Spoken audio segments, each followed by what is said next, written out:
So, Roger, today we're going to be discussing our 40th film. Now, there's no confusion. This is episode 41, but we are talking about the 40th film. That is because when we launched Two Geeks and Marketing podcast nearly a year ago, in and around that time, Disney Plus had arrived in kind of UK channels. So we wanted to kind of almost make a celebration of Disney Plus and look at their marketing. So the first film started in episode 2. And today we are talking about a very special film, I do believe so.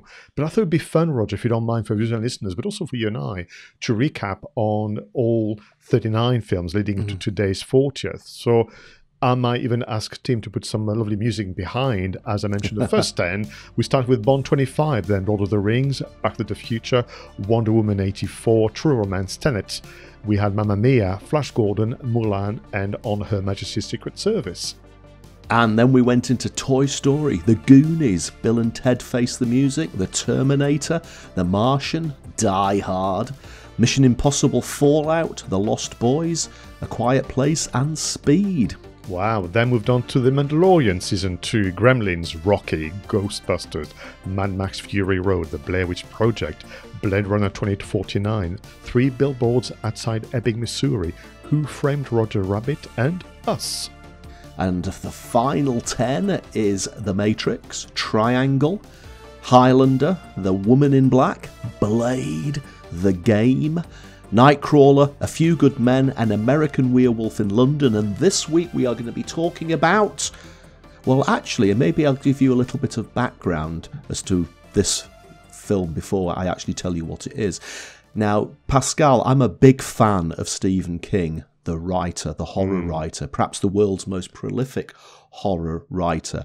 And pretty much everything that he's committed to paper has now been filmed. There's a few films, books that he's written, The Long Walk being one of them, that has yet to be committed to film, but not many of them. But I have to say that whilst I think his books are, on the whole, pretty phenomenal, there aren't that many film adaptations of Stephen King books which I think are actually any good. Obviously, The Shining is one that stands out as being absolutely excellent with Jack Nicholson in it. To my mind, the only other one which absolutely nails it is today's film, and that is The Mist. I have to agree. Like you, I love the book. I love, which is why The Mist is working so well, how it studies people and how they behave and react to extreme circumstances and challenges and danger. But The Mist, if you put it alongside all the other adaptation, just really stands out so much. Absolutely right, and it is a horror film. There's some pretty well designed monsters in it, created by computer graphics and other trickery, very convincingly, I think. But ultimately, it's one of those films where the monsters are almost incidental to the actual plot, because the real monsters are actually the people, aren't they? And that's often the theme that you see Stephen King explore, taking a small town somewhere lost in some part of America, and how the people, sometimes driven by their own religious belief or superstition, just turn on each other. Yeah. Now, I again, as I say, Stephen King, one of my favourite authors. Now, The Mist appeared, and I should have checked this, I think The Mist appeared in an anthology book, which might have been called Skeleton Crew. Was it called Skeleton Crew or Different Seasons? One of the two. And Stephen King wrote a very long introduction to that book, explaining where he got some of his ideas from. And I always remember this because I read the introduction to the book before I read any of the stories. And he said that he'd gone with his wife to do the weekly grocery shopping. And like a lot of blokes, he's not particularly into grocery shopping. He just obviously goes along to help his wife. And he was stood looking down at all these boxes of cereal on both sides of the aisle. And I think he said, I just had this flash, this moment of vision in my head of a pterodactyl crashing into those shelves of cereal packets. And he said it was that moment, that bang, that light bulb where he saw that pterodactyl that actually led him to write The Mist. And just goes to show, doesn't it, where the ideas come from. I mean, I am a daydreamer, Dennis will tell you that as soon as something doesn't interest me, I'm off thinking about the next podcast, whatever. But I must confess, my mind would not go that far, which is why Stephen King is as successful as he is. But I think it's back to that, which is taking normal people. I mean, the ensemble cast that was pulled together represents all ages, all kind of professions and so on, and they are put together into a normal environment, a supermarket. But then what happens, particularly outside, but also inside, becomes extraordinary. And we study literally how one by one there's a breakdown of the group, the cohesion, how they turn on each other, and so on. And it is, back to the time, 2007, a longish film, 2 hours. Most film would have been a fraction shorter. But then again, Stephen King's books are so long because he spends times with the character. And I am so pleased that we shouldn't be surprised that the director, Frank Darabont, spent time with the characters. I mean, you really get to understand who they are, what makes them tick, and how they're going to behave. So 2007, that meant that for all of us, we had the pleasure of watching The Shawshank Redemption. That's 94. Then The Green Mile in 1999. Both of them novels and books from Stephen King. And then if the name Frank Darabont has become more popular and famous, is because of his work on The Walking Dead 2010 and 11 for season 1 and 2. Yeah, and of course, if you watch The Mist, one of the things you will notice is that quite a lot of actors who went on to appear in The Walking Dead are actually in The Mist. Laurie Holden, Jeffrey Dillman, Melissa McBride, etc. And it's lovely to see them in that early in their early incarnations. But it is a big cast, and as you say, that they're trapped inside this supermarket. This mist descends because of some experiment that's gone wrong at a local research laboratory, and horrible monsters start moving around in the mist and causing mayhem. But the film really is about how the people who are trapped in that supermarket, they form alliances. They try to decide whether to go outside, whether to fight back, or to.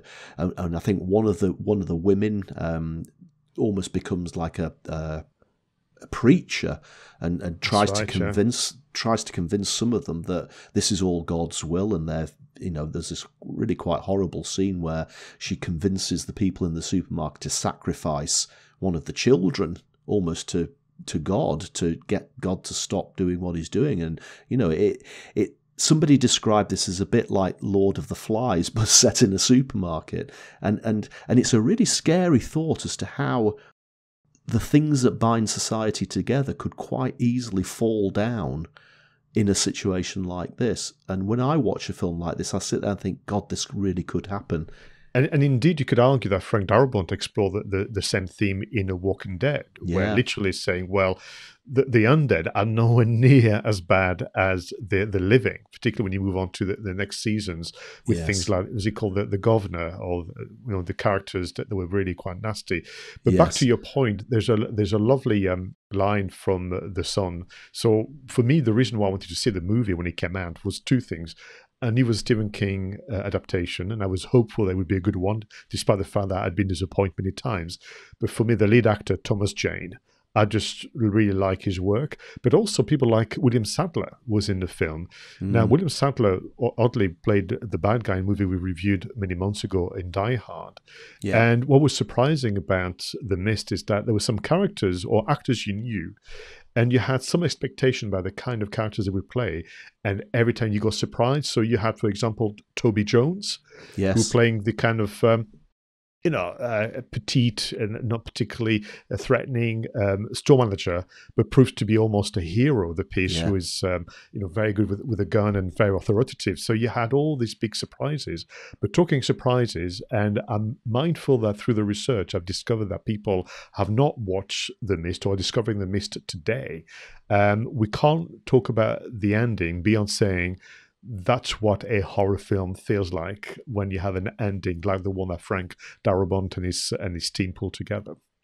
Yeah, I was going to talk about the ending, but you're right, Pascal. We really can't give too much of it away, other than the fact that it could well be one of the most bleak endings to any film I've ever seen. And this is interesting because the actual novella of this film, the actual written version of The Mist, the film follows the book almost paragraph by paragraph, except the ending. Now, the ending we see in the film is not the ending that we see in the Stephen King book. And I don't know why Darabont messed around with that. I think it's perhaps that the book ended on a sort of, they get out of the supermarket, they get into a car, they drive off into the mist, and it sort of ends on a cliffhanger. Do they make it? Don't they make it? And we never know, I guess, because he never wrote a sequel to it, obviously. And maybe Frank Darabont thought, I can't really just leave it like that, so I have to come up with something genuinely shocking to finish this film on. Before we move on to marketing, I want then to build on that point just now, because I think what you're talking about is making decisions, creative decisions, Yes. Directional decisions. So that was decision number one. Let's put together an ending that is obviously new, that got obviously the thumbs up from Stephen King because it suits, the horror genre of this film. Next decision was around the ensemble cast and so on, but also 2007 was the beginning of using digital film as opposed to print and physical film. And when Frank Darabont did a test, he basically declared, this is looking far too clinical. I need something a lot more gritty. So we're going to stick to using normal physical prints. The next thing that he did was, and I think was also for speed of production, because this was produced in a space of a couple of months, if that. Yeah. And when you watch the film, Roger, you'll agree it's a complex story. There's a lot going on, not to mention the special effects. So he actually put together a crew that was from TV production background, where everything is very, very, very fast. This more handheld cameras are being used as opposed to things on the tripod and so on. So we now know through obviously many documentaries and interviews that have been done by The Mist that the team behind The Shield were very much instrumental in capturing the sound and images of The Mist. Yes. And again, they when they released it on DVD, they put a black and white version of the film. Now, I have mixed feelings about that. I actually thought it was a pretty genius idea because there's been so many famous black and white horror films. Some of the early zombie films were in black and white. I'm not sure. I find myself torn. I think some scenes in it benefit from it being in black and white, but perhaps some of the scenes with the special effects and the monsters don't quite cut it in black and white as they do in colour. No, I would agree. I love black and white. I think there's something purely magical about it.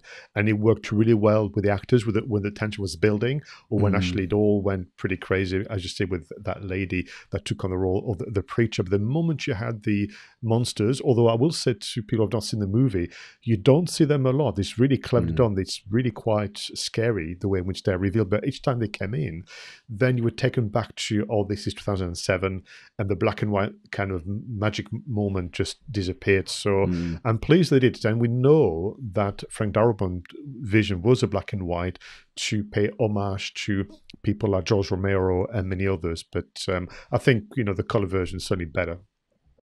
Definitely. So what about the marketing then? All right. Well, let's take it from the top, if you don't mind, Roger, and for our viewers and listeners, it makes sense to look at it chronologically. So what they did from the marketing point of view, which we don't do enough, all of us as content marketer, is to start talking about the film way before it started. So if you think that filming starting in spring 2007, in the autumn, if not summer of 2006, the press releases were out announcing the conversion from book to screen, talking about Frank Darabont, talking about Thomas Jane, even early stage of negotiation. So that really gives a lead time for audiences to get excited. And I think that's an important first lesson. And lots of interviews on TV and in the print media. And again, they focused in on this. The story is less about the monsters outside than it is about the monsters inside. The people that you're stuck with, your friends and neighbours breaking under the strain. that was quite an intriguing concept that they were putting out. And I think that even people who hadn't read the book would have been sucked in by that intriguing premise. Because ultimately, The Mist, like many other films of that style, it's about survival. It's about thinking, well, what would I do in that situation? So that's why I remember being at the cinema, watching on the big screen, and you're really taken by it. But I think also it's about sticking to the core message and not deviating, which I think another lesson we can take away. So then you move into being in production. And back to 2007, Frank Darabont, which is really at heart an entrepreneur, did something very, very new, which is not new today in 2021 sensitivities, but 2007, he recorded video diaries. Right. Which at the time he called webisode, which is quite charming. But 2007, Roger, the interweb, as I call it, sometimes is not what it is today. So we're a year barely into YouTube. We're only a handful of years into Facebook. So what they did was they recorded those webisodes, but they sent the files as is, really, the .mov files, to bloggers and film critics and you name it. So everybody got a little, tiny little video file that they could then add and publish onto their own website and blog. Absolutely. I mean, ahead of its time. It was genius, wasn't it? Now, of course, it's what everybody does. Absolutely. And then there was clips shown at San Diego Comic-Con, and the bloggers and YouTubers went absolutely crazy about it. And what is interesting about the clips that they shown, so this was not trailers at all, Roger. These were actually extract from a edited version, but the clips were only showing the people. So back to the message that they shared during the interview stage a few months earlier, it's all about the people stuck with each other and turning each other. And that's what people saw. So they didn't see the monsters. They didn't see really why there was a mist, and hence keeping the intrigue going. Absolutely right. And I think that was a great way to do it. You're saving something up to be surprised about when you actually get to the cinema. Even the people who've read the book, and I said that Stephen King had this image of a pterodactyl going down the, when I read the actual book and he describes the monsters in the book, my interpretation of the monsters in my head will be different to yours. So you still have that element of surprise when you get to the cinema, because they may not be the way you envisage them to turn out to be, but that was all part of the pleasure of the horror, as they say. Then we move on to the early screenings, which is usually part of the media pack when you publish a film. So they managed to show a first cut at the film festival Show East. Now we are into the autumn of 2007, a month before the premiere in New York. And what was interesting, when obviously Frank Darabont showed this screening, almost like a VIP treatment, that's when the organizers surprised him with a audience awards for The Shawshank Redemption and The Green Mile. And I was thinking, I'm sure that was meant well, but when you're the director and you just be knee-deep in creating The Mist, and then people said to you, by the way, literally, all those years ago, you made those two amazing films, and here's an award for it. It must be a bit bizarre. I mean, I'm sure you'll take it well, but I was thinking that must have been a bit odd to be on that stage at that time. Yeah.